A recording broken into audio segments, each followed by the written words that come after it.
Quarta-feira, solenidade da Anunciação do Senhor. Queridos irmãos e irmãs, sejam todos muito bem-vindos a este canal de evangelização. Por favor, você já sabe o que eu vou pedir, se inscreva no canal, clique em gostei e depois, para me ajudar, deixe um comentário. E atenção, sempre teremos as 3 perguntas para te ajudar na sua oração pessoal. Queridos, tomemos o evangelho que está em Lucas, capítulo 1, versículos de 26 a 38.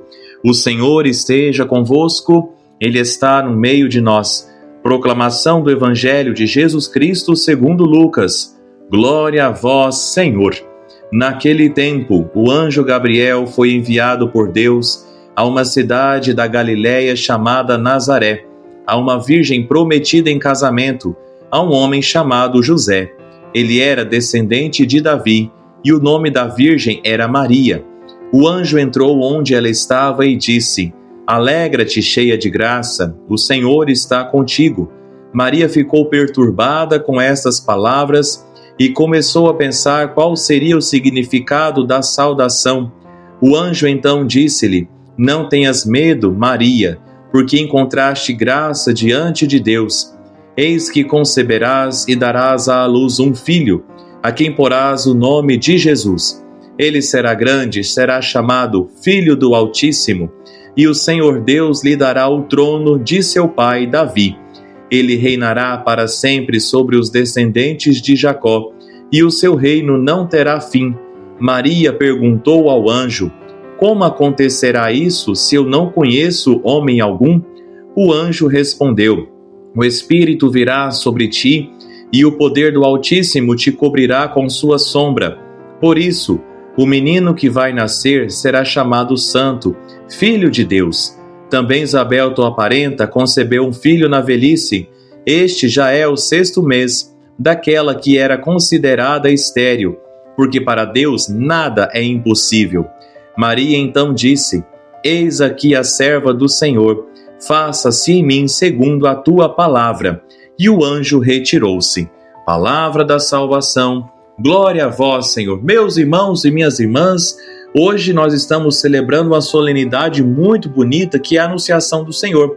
E talvez alguém de vocês possa se perguntar: por que celebrar hoje esse Evangelho?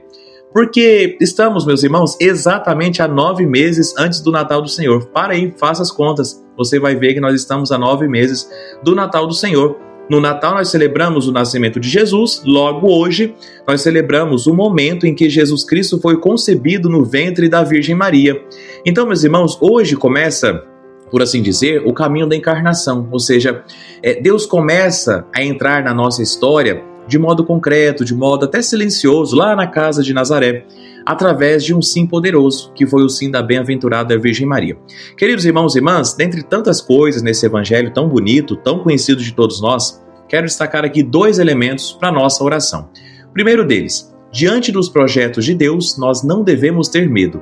Vejam, meus irmãos, que o anjo Gabriel foi enviado a uma cidade da Galiléia chamada Nazaré, e ali ele entra diante da bem-aventurada Virgem Maria, faz a saudação a ela: Alegra-te, cheia de graça, o Senhor é contigo. Então, aparecendo a ela, a primeira coisa que ele diz a ela depois da saudação é exatamente o versículo 30. Não tenhas medo, Maria, porque encontraste graça diante de Deus. E percebam, meus irmãos, ao menos para mim sempre esse versículo chama muita atenção, porque sempre que Deus chama alguém para uma missão, o primeiro sentimento nosso costuma ser o medo. Quem aqui nunca sentiu medo de ser festeiro da igreja, de assumir uma turma de catequese, de ser ministro da Eucaristia, de casar na igreja, ter os filhos, de ser padre?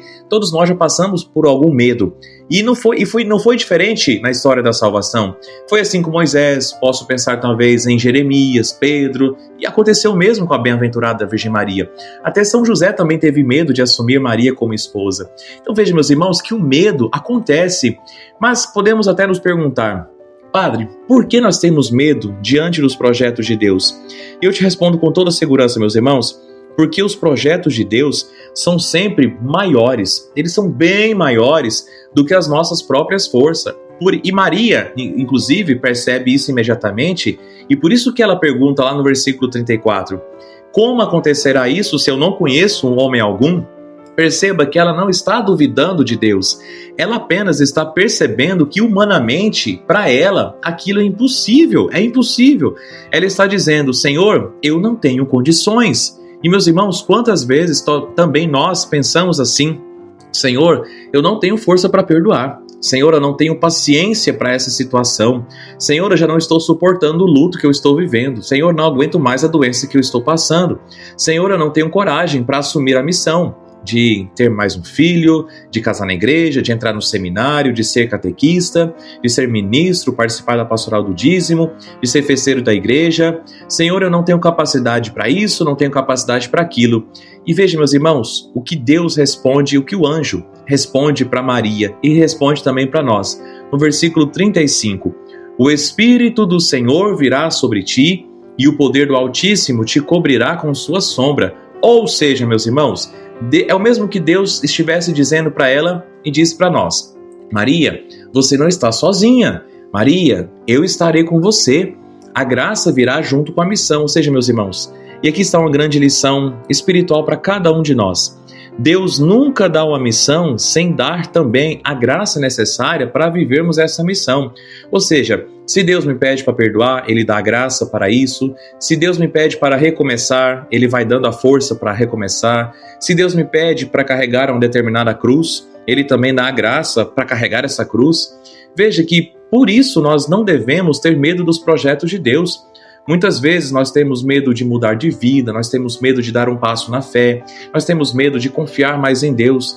Mas o anjo do Senhor também diz para você e para mim hoje, não tenhas medo, fulano de tal. Por quê? Porque encontraste graça diante de Deus, meus irmãos.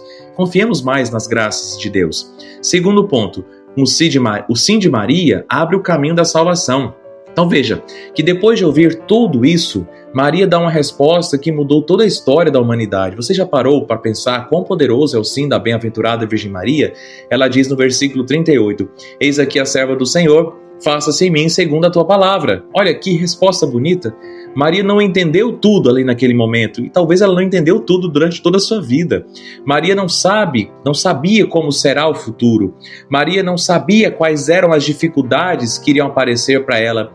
Ela simplesmente confia. Ela não disse, explique tudo primeiro. Ela simplesmente disse, faça-se, que se cumpra, Senhor, que se cumpra. E esse sim de Maria acontece justamente neste tempo da quaresma, que é um tempo de conversão. Veja, meus irmãos, a quaresma é também um convite para nós também darmos o nosso sim a Deus. E talvez Deus esteja hoje pedindo algo muito simples para você. Voltar a rezar, perdoar alguém, mudar uma atitude, abandonar um pecado, mudar um vício, abandonar um vício, aproximar-se dos sacramentos. Vai se confessar, meu irmão, vai fazer uma adoração, vai participar da missa, vai participar do Tríduo Pascal, uma grande celebração em 3 dias, quinta-feira santa de lava-pés, sexta-feira santa da Paixão do Senhor, sábado santo. E veja que muitas vezes nós sentimos medo de fazer esse compromisso. Mas hoje Maria nos ensina, não tenha medo, porque Deus dá a graça, meus irmãos. Não tenha medo, porque Deus te dá a graça. Veja, meus irmãos e minhas irmãs, que hoje Deus está nos ensinando algo exatamente há 9 meses do Natal. Hoje começa o caminho que levará ao nascimento de Jesus. E tudo começou com simplesmente não tenhas medo e depois um sim. E talvez Deus esteja hoje dizendo também para cada um de nós, para você, pode bater a mão no seu peito, é para você sim. Não tenhas medo de mudar, não tenha medo, meu irmão, de confiar, não tenha medo de recomeçar. É difícil, eu sei que é, todos nós temos os nossos problemas, é difícil sim. Veja, por quê? Porque se Deus dá a missão, Ele também dá a graça, vamos confiar nessa graça. Peçamos à Virgem Maria que nos ensine a confiar mais, a ter menos medo e a dizer também todos os dias, eis aqui o servo, eis aqui a serva do Senhor, faça-se em mim segundo a tua palavra. Amém. Queridos, não desliga, temos as 3 perguntas. Escreva aqui nos comentários, eis aqui o servo do Senhor, ou se você é mulher, eis aqui a serva do Senhor. E agora vamos para as 3 perguntas para a sua oração pessoal. Primeira coisa, veja, meus irmãos, primeiro eu explico, depois eu faço a pergunta.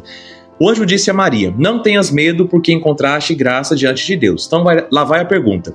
Diante dos projetos de Deus, diante dos projetos que Deus tem para a minha vida, como por exemplo, perdoar, recomeçar, mudar de atitude, eu tenho deixado o medo me paralisar Ou tenho confiado que Deus também me dará a graça necessária para enfrentar determinada missão?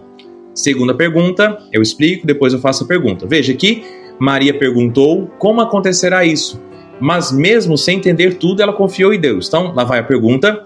Eu tenho esperado entender tudo primeiro ou tenho aprendido a confiar em Deus, mesmo quando não compreendo completamente os seus planos para a minha vida, para a minha família, para o meu trabalho?